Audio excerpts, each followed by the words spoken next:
30 seconds till liftoff.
Well, good afternoon.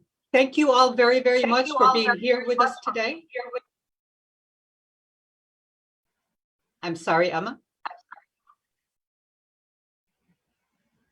A little bit of technical difficulties. At this point, I'm going to keep going. I'd like to thank our sponsor and supporter, Comerica Bank, for hosting their chief economist with us on a yearly basis. And I'd like to introduce Mr. Bill Adams, who is the Senior Vice President and Chief Economist at Comerica Bank. Bill leads Comerica's economic department, providing research and analysis that impact the bank's key markets, as well as business leaders and policymakers throughout the country.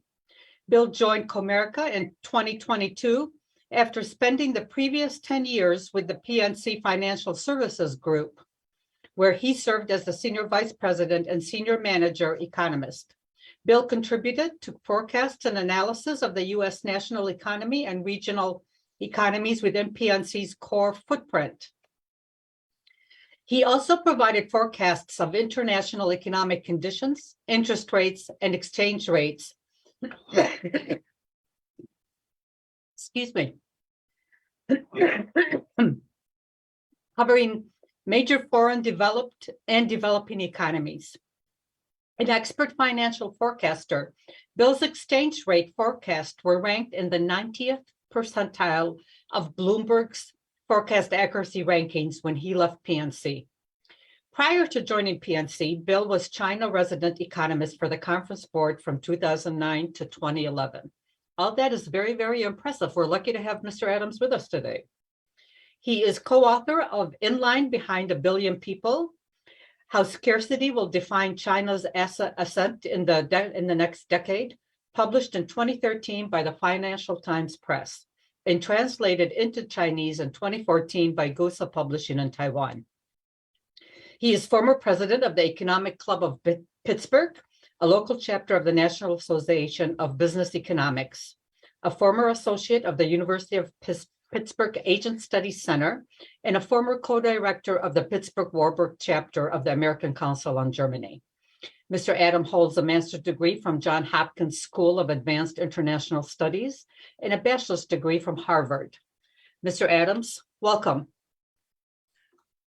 Faye, thank you very much for that warm introduction and for inviting me to speak with your group. It's a real pleasure to be with you today. Well, first off, do you hear me and see me all right? Yes, I do. Okay, wonderful. I'm sure everybody else does too. Okay. All right. Well. So it's a pleasure to be with you. Before I kick off, if it's all right, I thought we could have a moment of silence for the victims of the MSU mass shooting. Comerica has deep roots in Michigan, as I think most of you know, and we are mourning with you about this event.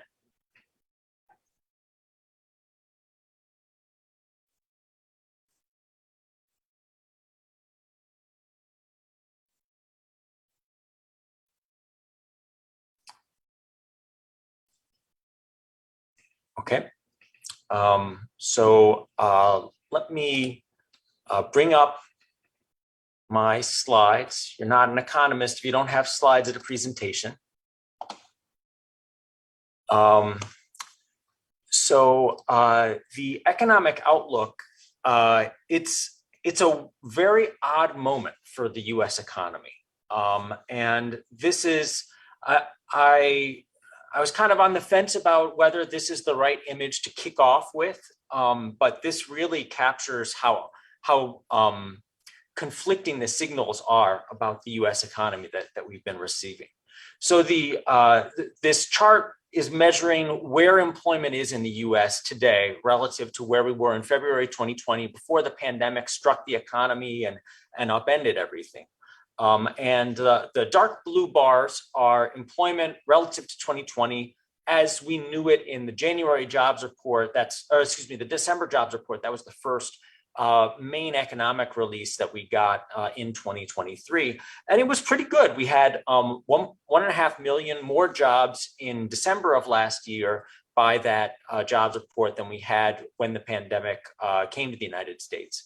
Now, if you fast forward a month to the jobs report that we got in the beginning of February, it was a totally different picture, a much, much stronger one.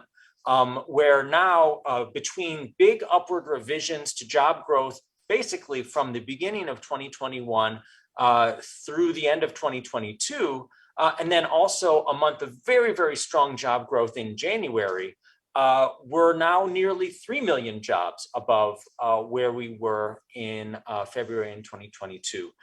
And so there are a couple of takeaways. One is that the economy seems to have been adding jobs very rapidly in 2022 by these data, but it's also really hard to measure what is happening with the economy in real time.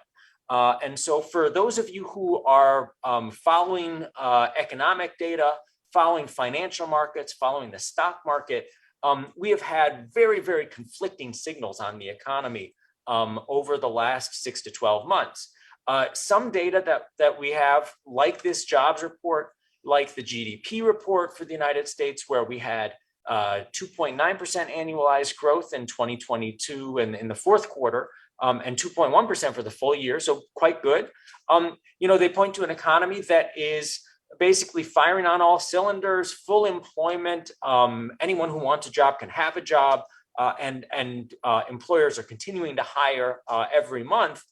Whereas if you look at other indicators for the economy, it looks like the U.S. was, on the verge of a recession almost in late 2022, where we had 2 consecutive months of falling consumer spending into the holiday season. And most retailers reported that retail sales volumes in the 2022 holiday season were basically flat after adjusting for inflation from 2021, which is not what you see in a healthy economy. So the latest data that we have in hand, there's kind of this on the one hand, on the other hand, view of the economy today. On the one hand, we've got these stronger data. On the other hand, we have those more concerning data like that retail sales report, or like in industrial production, which fell in late 2022. It's more the stronger data in the last couple of weeks that I've found more compelling and more convincing. And it does look like the U.S. economy has been was in a soft patch in late 2022, but may actually be picking up again in early 2023. So the flip side of a really strong, really tight labor market is it's a very difficult job market for employers to be staffing in. And there we have, I think, some good news as well in the last couple of months, where if you look at small business surveys and other surveys of businesses, they show that the labor shortage from the business perspective has improved a little bit in recent months. And so this, great news for employers who've had an extremely difficult time finding and retaining staff since the pandemic struck, dealing with the labor shortage and with extremely high turnover. Looks like that is a bit less of a challenge for businesses than it has been for most of the post-pandemic period.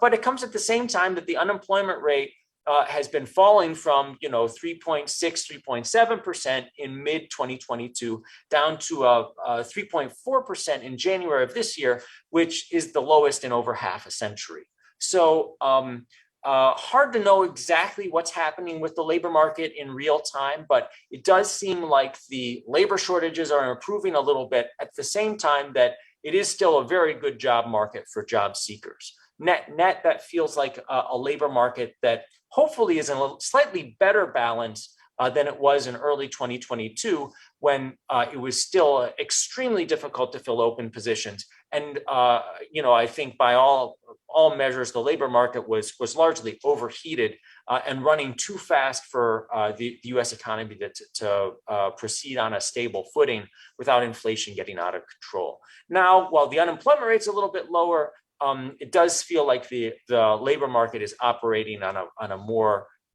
sustainable footing. Now, I think going forward, we are likely to see slower economic growth leading to slower job gains. But the changes in the labor force and in the economy that we've seen since the pandemic are likely to leave us with a pretty tight job market for the next couple of years. The pandemic, I think it goes without saying, is a huge, societal crisis and a health crisis, and with implications far beyond just macroeconomics. What it means for the labor market is the number of disabled people in the U.S. In the adult population is up by about 3 million relative to the pre-pandemic period. The number of retirees has risen much faster than we were seeing in the pre-pandemic trend. And the amount of labor force growth that we were getting from immigration in the United States, and because the U.S. is an old, aging society, immigration is really the source of labor force growth at the margin, was interrupted because borders were shut down during the immediate post-pandemic period. We've seen a bit of a recovery in the foreign-born labor force in the United States in the last 6 to 12 months, but still below the trend that we were on prior to the pandemic. So, there were all of these debates about what was going on in the labor market during the height of the pandemic. Was it the increased unemployment benefits that were causing the labor shortage? Was it health considerations or health fears? Being, I guess, 3 years past the onset of the pandemic, and vaccines are widespread in the United States, and most Americans have largely gone back to pre-pandemic living habits and lifestyles. It does seem like it's these demographic issues that are going to be the lasting legacy of the pandemic for the U.S. labor force, which means that for employers, for businesses, it's still going to be a challenge to recruit and retain workforces. And there will continue to be competitive advantage and long-term benefits for businesses that find ways to automate, to use technology more effectively. Thinking in retail and in the restaurant industry, the rise of online ordering and electronic ordering, electronic fulfillment. I think those technologies, their penetration is just going to increase over the next couple of years because of these demographic changes. So that seems like the longer term trend. And that's sort of my, on the one hand, strength of the economy. We do have on the other hand, which is, if you looked at the headlines on the economy, it sure looked like you were seeing headlines that you would expect ahead of a recession, with the layoffs at the big tech companies, at some financial firms announced late last year, and widespread fears that those layoffs were going to spread and become a bigger issue across the economy, affecting auto industry as well. And we have seen layoffs in the U.S. in January. They were, with a couple of exceptions, they were the highest. If you had the pandemic period, and then they were basically the highest that they had been since the end of the 2008-2009 Great Recession. We've got a couple, I don't know if you can see my mouse cursor or not, but like we got a couple of spikes in layoffs in the long expansion from 2009 to 2020. And those were both of those were Department of Defense job cut announcements. They were not related to the overall business cycle. So the pickup in layoff announcements that we've seen in the last couple of months is very notable. So far does seem very much limited to a couple of industries, basically the tech sector and industries that were booming during the pandemic and the stay-at-home months of 2020 and 2021. And remote working technology firms, things like that. And as lifestyles and ways of doing business have transitioned back towards more normal patterns, those businesses that were way above trend in their share of the economy and in their business growth are coming back, or correcting back to that longer term trend now. So I do think that we're going to see a bit of a move up in the unemployment rate over the next year because of a number of factors, but also because of these layoffs in the tech industry. But it does still seem like we have such an overhang of unfilled jobs in the rest of the economy that I think even a slightly looser job market, we're not headed back to anywhere near the territory that we were in 2020, or even the weaker job markets that the US had in the aftermath of the Great Recession. In Michigan, I think the Michigan economy is really functioning in a different way these days than a lot of us are used to thinking of it. It used to be that Michigan was a very manufacturing heavy economy, and manufacturing is much more cyclical than the services industry. And so when the US had a recession, when the US economy entered into a cycle, that cycle would be much more severe in Michigan. Job losses would be more severe in Michigan, and it took longer for the Michigan economy and the Michigan labor market to recover than the national economy. That doesn't seem to be the case anymore.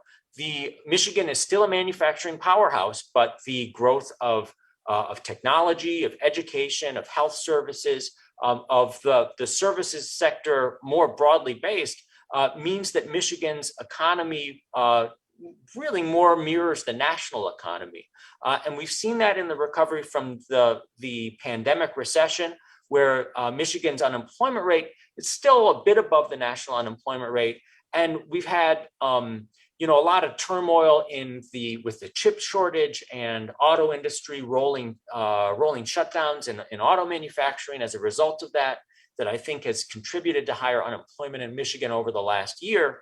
But generally, Michigan's labor market and economy is really functioning like the national economy. And so that means that Michigan does have a tight job market, not quite as tight as the national job market, but still not anything like what we would expect after a severe drop in the economy like we had in 2020 in previous cycles. Even so, Michigan's employment level is lagging the national employment level and recovering more slowly and recovering from a deeper trough than national employment.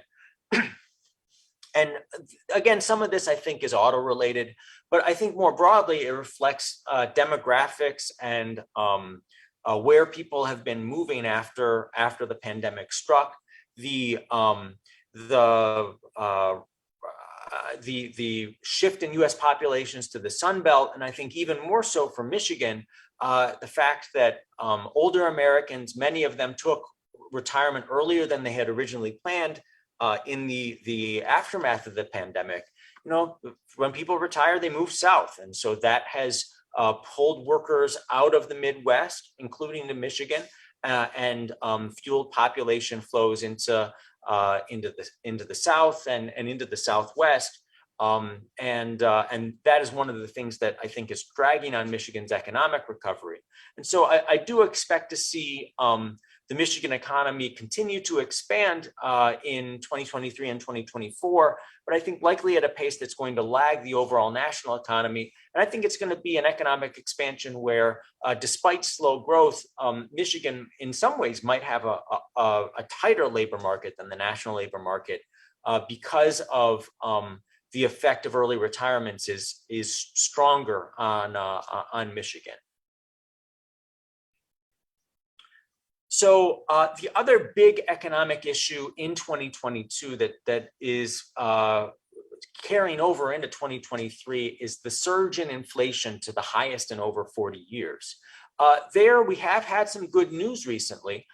We got the CPI reports, and just this morning we got a report on producer prices for January, and that's the price that businesses sell to other businesses at. And both the producer price inflation, as well as inflation measured from the perspective of consumers, is continuing to slow into early 2023 after peaks in mid-2022. But inflation is still much, much higher than it was in the pre-pandemic period. And what's more, the pace of that slowdown in inflation has been kind of moderate. It's tricky to talk about this. A slowdown and a slowdown of inflation slowing. It's confusing language. Inflation is making less progress at getting back to normal, I guess we could say, in the last month or two. And some of that is that a lot of the slowdown in inflation into late 2022 was because of gasoline prices coming back down. And that is a combination of U.S. Production compensating for the drop in energy exports from Russia after the Russia-Ukraine invasion, as well as Americans and people around the world have been traveling less with energy prices so high in 2022, which gave the energy industry an opportunity to catch up on restocking inventories. We have seen diesel prices come down for those of you who are paying for shipping costs or you have your own truck fleets. We're seeing a little bit of relief there, not quite as much. Russia is one of the world's biggest diesel producers, so not just a crude oil exporter, but also an exporter of refined products. And Russia's lower exports of diesel to the West have had a disproportionate impact on diesel prices and shipping costs as a result of that. So seeing a bit of progress there, but still far higher than we were pre-pandemic. Housing, very different drivers. It's much more of a domestically driven inflation story, but still pretty similar impact. Housing prices surged after the pandemic. The Fed was buying mortgages to stimulate financial markets and prevent a financial market meltdown in 2020 and fears of financial markets pulling back in 2021 when the impact of vaccines was still very uncertain on the economy. People didn't know how many years it would take for employment to get back to the pre-pandemic level. In 2022, when it was clear that the economy had recovered and that the effect of the pandemic was waning, the Fed stopped its mortgage purchases as well as its purchases of treasury bills. The government issued debt in the first half of last year and started to reduce the size of its balance sheet in the second half of last year. And as that happened, mortgage rates surged from under 3% for a 30-year mortgage in late 2021 to nearly 7% for a 30-year mortgage in the fall of last year. And with mortgage rates moving so fast, so far, that turned threw a bucket of ice water on the housing market. So the house price increases that we saw through, depends on how you're measuring it, depends on which part of the country you're looking at, but basically house prices probably peaked for most of the country in the spring to summer of last year. And then we started to see some modest declines through the latest data, and house prices come out at a lag to most other macroeconomic data. So latest data in hand shows a mid-single-digit decline on a national average basis for house prices through late 2022. And so that feeds directly through to inflation.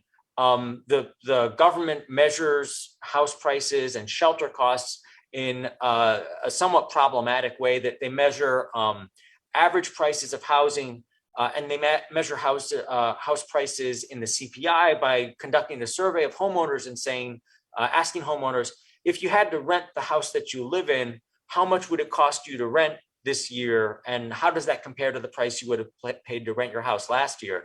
And you know, if you've ever owned a home, probably you don't have a good way of measuring month to month what the rent of your home would be. That's the whole point of owning the home. You don't have to know that. So that's a very inexact way of measuring house prices.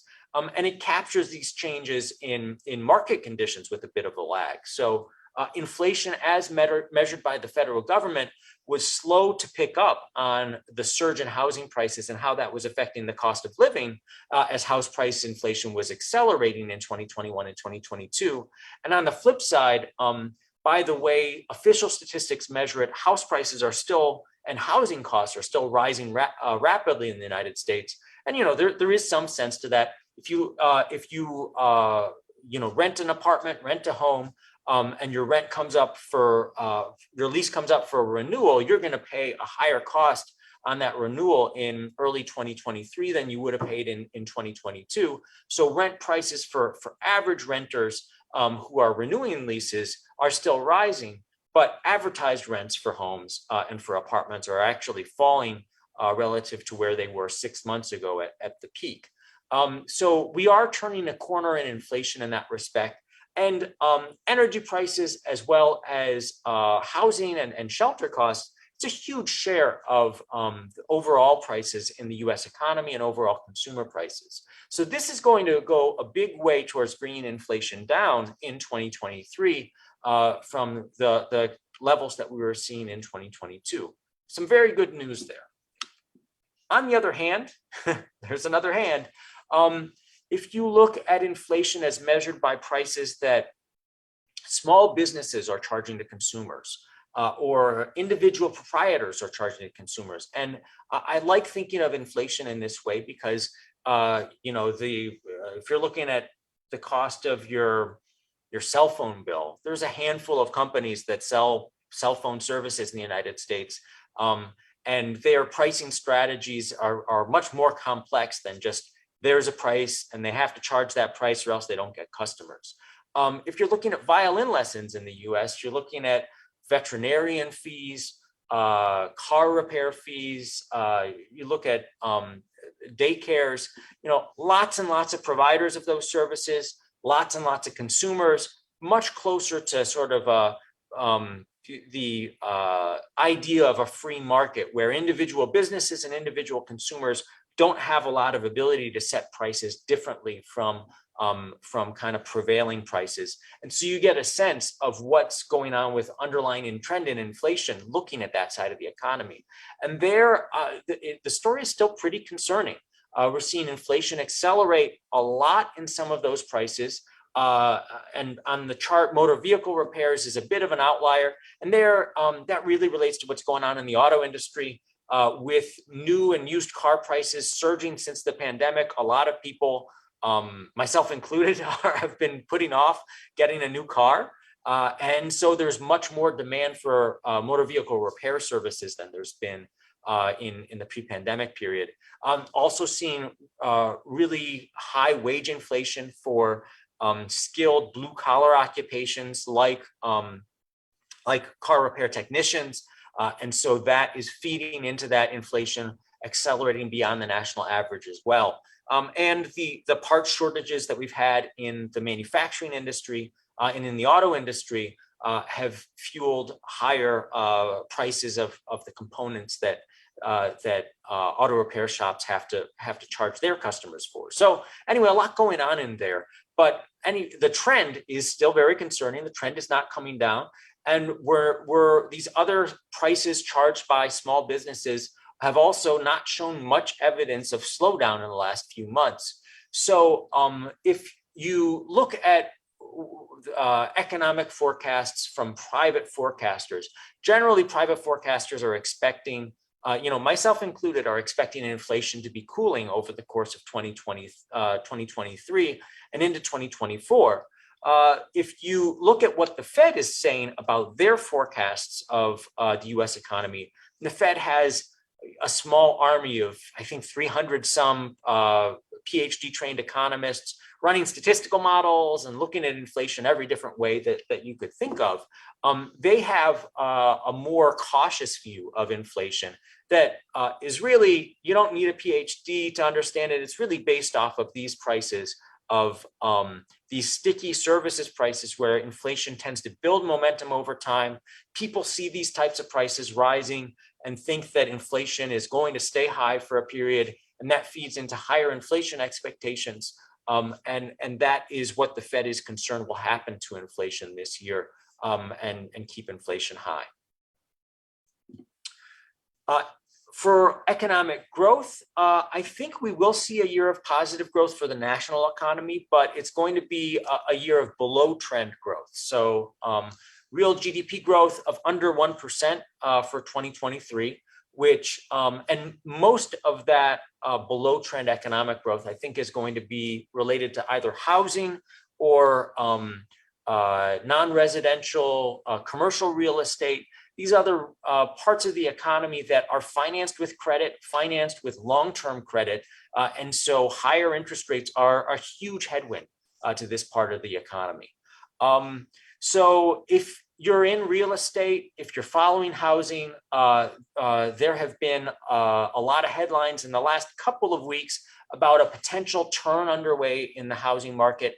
We saw the housing market on fire in 2021 and early 2022. We saw a big slowdown in housing activity, whether that be construction or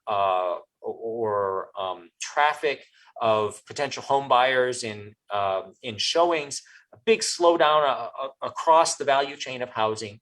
And then we've seen some headlines in the last couple of weeks about more potential home buyers coming out to look at homes, a little bit more optimism from home builders, and maybe some signs in the turn in the housing market. And I will say I am still pretty pessimistic about expectations for housing activity over the course of 2023. And this chart is why.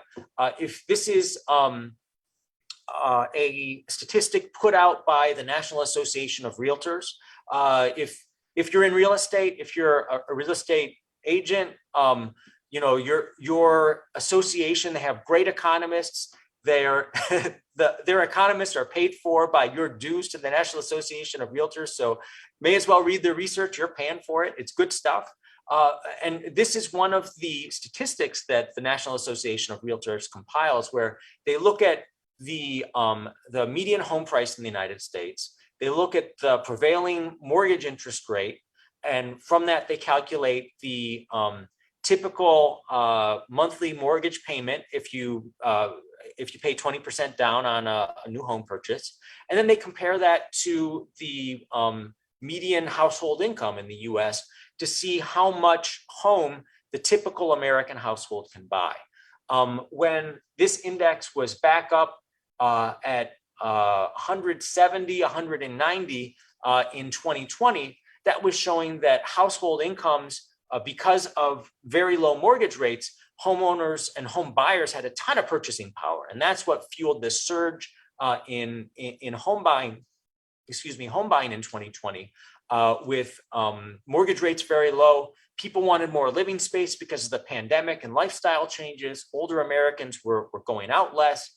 And so there was a surge in interest in home buying. Now, because home prices are so much higher, they're up by about a third nationally, and because mortgage rates are the highest that they've been in a generation, the typical American household can actually only afford to buy a home that's less than the typical American home value. That's a big headwind to housing. And that's one that is not going to go away in a month or two or three. So the turnaround that we've seen in the housing activity in the last month, month and a half, I think a lot of it is just, the weather.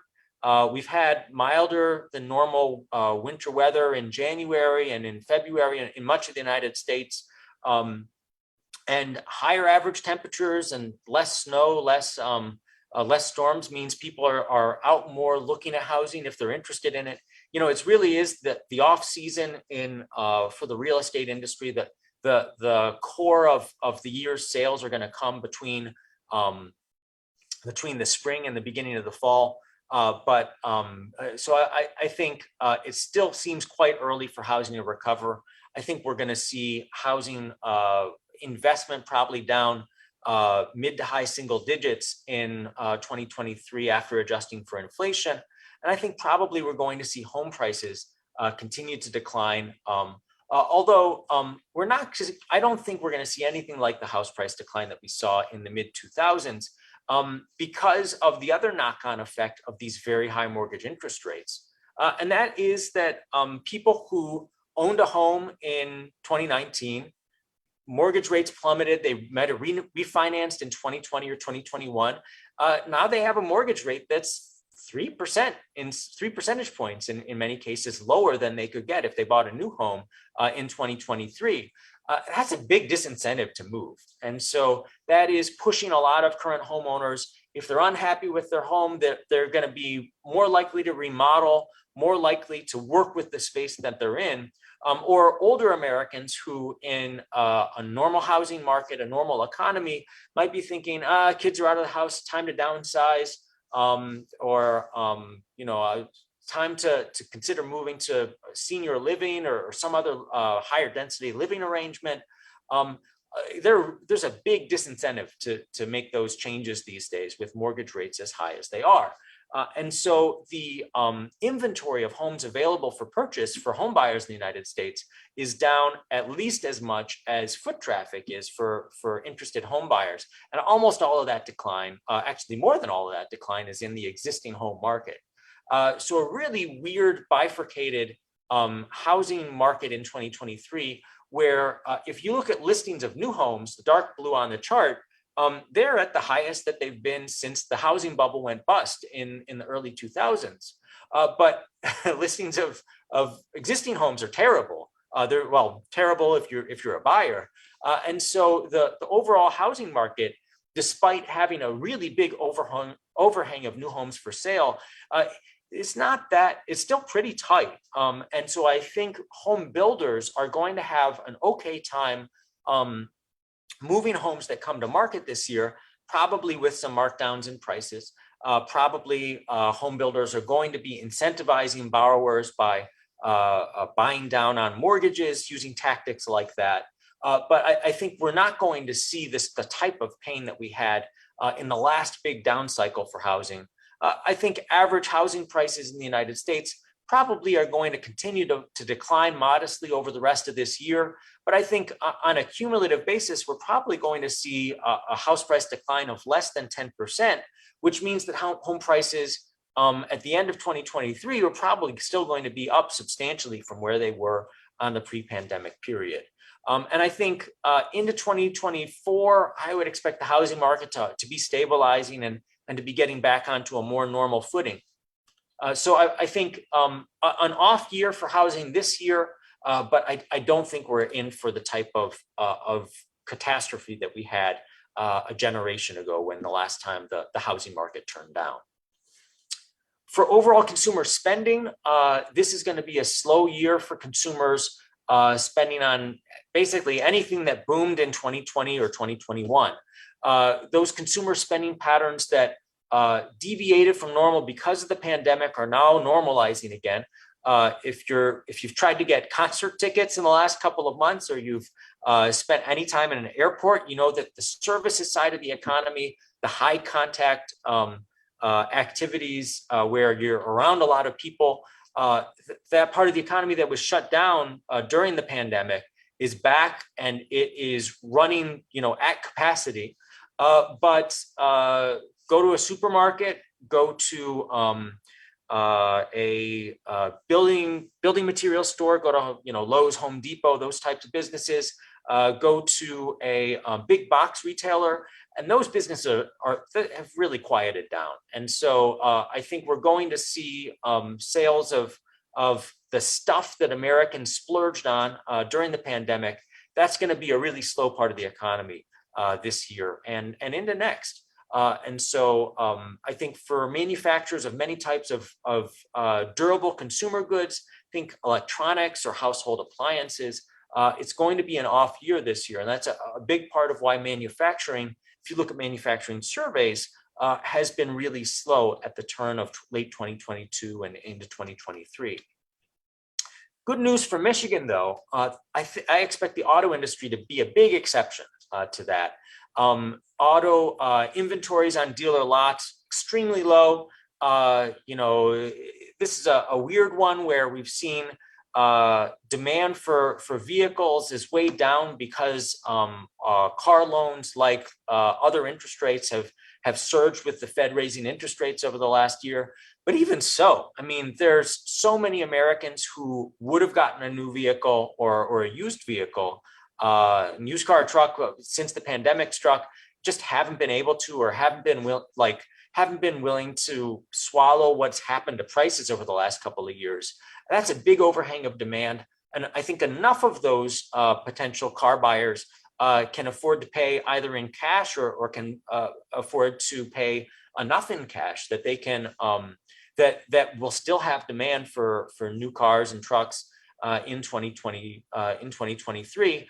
And even if we see a slowdown from consumers, there's fleet demand and there's the dealer restocking. There's a lot of parts of the economy that need these vehicles coming off of assembly lines. So I don't think we're going to see a slowdown in the auto assembly rate this year. I think manufacturing and employment from that is going to be quite solid in 2023, despite higher interest rates. And so I expect Michigan's manufacturing industry and the auto industry is going to be a solid performer and a big contributor to the economy in Michigan in 2023. So net, I think, is it going to be a good year or a bad year? It really is going to depend. We're expecting below trend real GDP growth in 2023. And so that's bad. And we're expecting still pretty high inflation. That's not great, but the direction on inflation is much more encouraging than we had in 2022.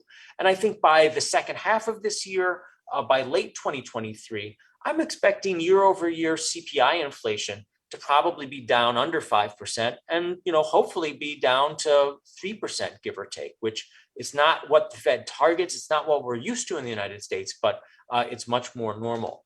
On the labor market, again, I think it's on the one hand, on the other hand type of economy where I think we're going to see a higher unemployment rate, probably with slower growth. I think that's going to make it harder to find a job if you're a recent college grad or if you lose your job and you need a new job.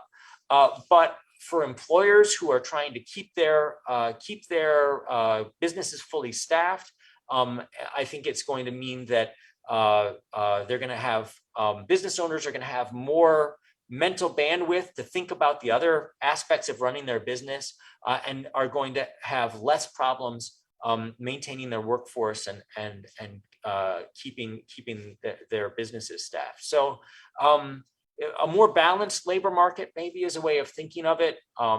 And hopefully by the end of 2023, that'll be putting us on a trajectory to a more normal economy generally, and one that feels like it's operating on a more even keel. For interest rates, and this is something I spend a lot of time on working for a bank, we are now expecting that the Fed is probably going to continue to raise interest rates into early 2023, into the middle part of this year.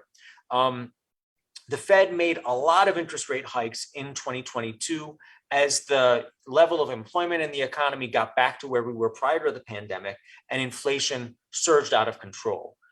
In 2023, they have been slowing their pace of rate hikes. Most recently, they raised interest rates by a 1/4 percentage point at their decision in February. I think the Fed is probably going to raise short-term interest rates by a 1/4% again at their next decision, which comes in the middle of March. And that's because interest rates are pretty high now relative to recent memory. And that's restraining the interest rate sensitive parts of our economy, like housing, like auto sales, like consumer spending on durable goods, because of higher interest rates. And I think they're getting that intended slowdown that they want in the economy to bring supply and demand into balance and bring inflation under control. And the Fed is also, they're monitoring the same data that I'm talking to you about. And with the big slowdown in housing and the slowdown in manufacturing outside of the auto industry, they are concerned about the possibility of a recession. And so they want to tread a little bit more lightly now to make sure that they don't slow the economy too much and make the economy have a deeper downturn than is really necessary to get inflation under control. But I think we'll see another 1/4 percentage point rate hike at March. And I think there's a good chance that the Fed will continue to raise interest rates later in the spring and into the summer. So we could see short-term interest rates peak at a level of around 5.5% in the middle half of this year. And then see the Fed hold them that high, maybe into year end, maybe even into early 2024. I think probably 50-50, the Fed starts cutting interest rates in December, but a lot of unknowns between here and there. Long story short, though, if you're looking at interest rates, if you have a business loan that's benchmarked to the prime rate, or if you're looking at revolving credit rates like credit card rates, I think we're likely to see those move a little bit higher over the next couple of months. And that's going to inflict some pain on some businesses and on consumers in the US. But that is what the Fed thinks is necessary to get inflation under control in the United States. On longer term interest rates, like mortgage rates, I think probably we're past the peak. There is a bit of a disconnect between what happens to longer term interest rates and shorter term interest rates, where there's usually a premium where longer term interest rates are higher than shorter term interest rates. Right now, it's actually a discount of longer term interest rates below comparable short term interest rates. Like if you look at the interest rate that the US government pays to borrow for 3 months, it's higher than the interest rate that the government pays to borrow for 10 years. And that's because financial markets are anticipating that this period of high interest rates is going to be relatively short-lived, measured in terms of quarters, and over a longer time horizon, the Fed is going to have lower average interest rates from, say, 2025 to 2030. What that means for these parts of the economy that finance with longer-term credit, like the housing industry, is that we're still going to see some restraint on home buyers, as I said, because of high mortgage rates. But I think the worst of that shock is probably in the rear view. I think we're going to see mortgage rates probably in the 6-point-something% range over the course of 2023. And I think there's more likely than not, mortgage rates will be 5 to 6% in 2024. So still high by historical comparison. I don't think we're going to be back in the land of 3.75% 30-year mortgages anytime soon. But I think for the housing market and for home buyers, it's going to stop getting worse, I guess, is the most upbeat that I can say about it. And so I think that the direction for the housing industry is going to be a recovery by the end of this year in terms of activity and into 2024. But it's going to be a slow, modest recovery, and we're not going to get back to those boom times anytime soon. So with that, thank you again for the opportunity to speak with you today. I know Comerica's previous chief economist, Robert Dye, who retired last year, was often a speaker to this group, and I'm really pleased that I can take over that responsibility and that opportunity and have a chance to build a relationship with you as well.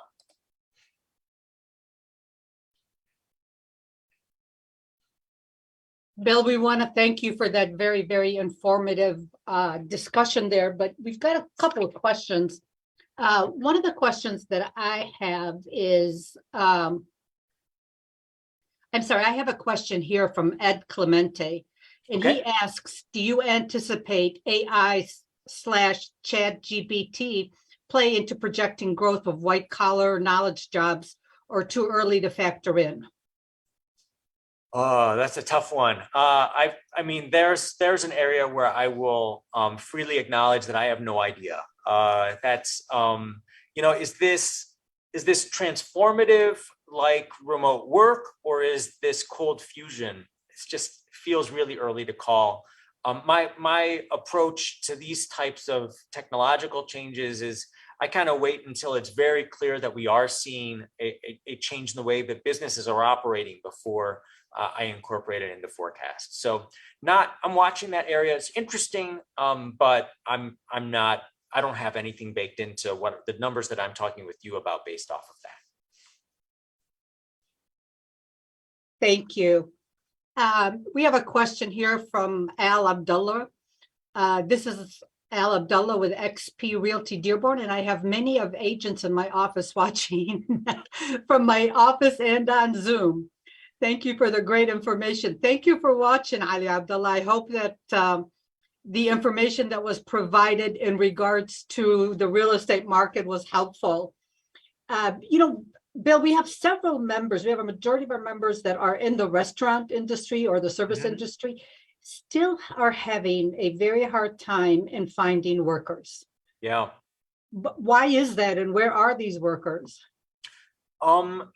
It's the job market's gotten more competitive, I think, is the simple answer. And some of that is that we've seen so many early retirements in other parts of the economy that a lot of people who worked in restaurants and hospitality, they were able to find, I think, less demanding jobs where you sit at a desk or you do some other kind of work where you don't have to deal with all the demands of working in the restaurant industry. So if you look at I'm sure I'm telling the restaurant owners in the audience things you already know, the type of wages that the hospitality industry and the wage increases that they've had to pay in the last couple of years has been much faster than the overall economy. And I think that's going to continue to be a challenge for the industry and for pricing strategies for the next year or two because of that. We might, maybe we'll see a bit of a turn of that with the overall economy growing more slowly in the next couple of years. One of the big changes that we saw in the labor market in 2022 actually is that the biggest growing share of the labor force was people who were working part-time, and were saying that they were working part-time because they preferred part-time work. That was actually all of the labor force growth if you're looking at the survey of households that the government conducts every month. So that might mean that, and traditionally part-time workers more likely to work in hospitality. So maybe that'll be a bit of help at the margin that we are getting returned to the workforce of those people. I think a lot of the hiring opportunity in the United States in the next year or two is going to be finding ways to make jobs attractive to older workers. And that's a part of the labor force where people, a lot of people took retirement. Then in the last 6 months, they've been looking at their bank accounts, they've been looking at the cost of living, they've been looking at their Social Security check, looking at their grocery bill when they check out and saying, this just doesn't work, and considering re-entering the labor market as a result of that. And I think finding ways to make jobs attractive for older workers and to accommodate older workers in the workplace is a way that businesses can manage that labor supply shortage. I'd like to, Faye, I hope you don't mind the personal ad. Please. If you're interested in these topics, Google Comerica economic reports. We have a distribution list that we manage out of our website. You can sign up to receive our economic reports as they're published in your inbox. We're very happy to share our point of view with you from that. And I've been publishing on the labor shortage and what's going on in the labor market. It's one of my top of mind topics because not only audiences like yourselves, but my clients are constantly asking me about it and what's going to happen next. So happy to share more with you on that as we get more information in the rest of the year. Well, I just want to add to that we do have a conspiracy theory here, and the conspiracy theory is that everybody's become an Uber driver. Becoming a Uber driver. Yeah. And that's what's contributed to the shortage. You know, we have one more question, and it is, how do you global trade shifts with China affect the price for goods in the future, or other globalization issues that affect the U.S. trade? Oh, really interesting question. So I feel like this one's kind of like the layoff story where, late last year, the headlines were all layoffs, and then you look at the statistics and it's all hiring. In this one, the headlines are all about American businesses trying to move their sourcing away from China. And the statistics are, we had a huge trade deficit with China again in 2022. And I think a lot of that is, short-lived things. Businesses were trying to restock inventories after scrambling to get enough materials during the pandemic and shortages and so forth. So I'm sure some of that is short-lived. And I know, look at semiconductors, that part, clearly it's a lot of big corporations, their boards are mandating them to, come up with other sources of supply. But I think those supply chains tend to be slow moving things. And especially for more higher technology products, it's a long tail, a long process for businesses to vet a supplier and negotiate a contract, negotiate the technical terms of production specifications. So it takes a long time for American businesses to shift those supply chains. I think the trend over the next 10 years is going to be manufacturing, sourcing, looking outside of China for alternatives. But I think it's going to be a slower moving story. What I would expect this year is that we are going to see lower imports from China, but a lot of that is just going to be lower consumer demand for goods and more consumers looking to get back to restaurants, go back to spend more time out, spending their dollars at the restaurants run by your chamber, and less money spent on goods that they're consuming at home. I mean, what we're kind of seeing with the increase in wages, especially like in the franchises and everywhere else, but yet prices of everything else, of all goods and and food and everything, has also kind of skyrocketed, and therefore these increase in wages really don't mean anything for these people. And where do you kind of see that impacting the economy as we move forward? It's a huge issue, right? One of the data points that I monitor every month is the saving rate. That's gone from over 20% in the early stages of the lockdown. People were getting these huge stimulus checks, and they weren't going to restaurants, and now it's flipped, where it's now a little bit over 2%. So historically low. And to my mind, that is, it's one of the drivers of the increase in part-time employment. A lot of both older Americans and also households that maybe were dual income households prior to the pandemic. Then, they go down to single earner during the pandemic, during lockdowns, now getting back to dual earner households again because of financial pressures. You see that in what's going on in grocery store sales, where it's been the generic brands and the bulk brands that have seen sales picking up in the last 6 months, and premium, at the expense of premium brands. So it's really kind of a barbell economy and a barbell consumer market right now in the US, where high income, high wealth households are still spending, and sort of the luxury market in the United States is doing quite well. And then for the middle and lower income households, it's there's a lot of financial stress that's pushing people to to economize and driving activity at that end of the economy. Bill, do you have any final words?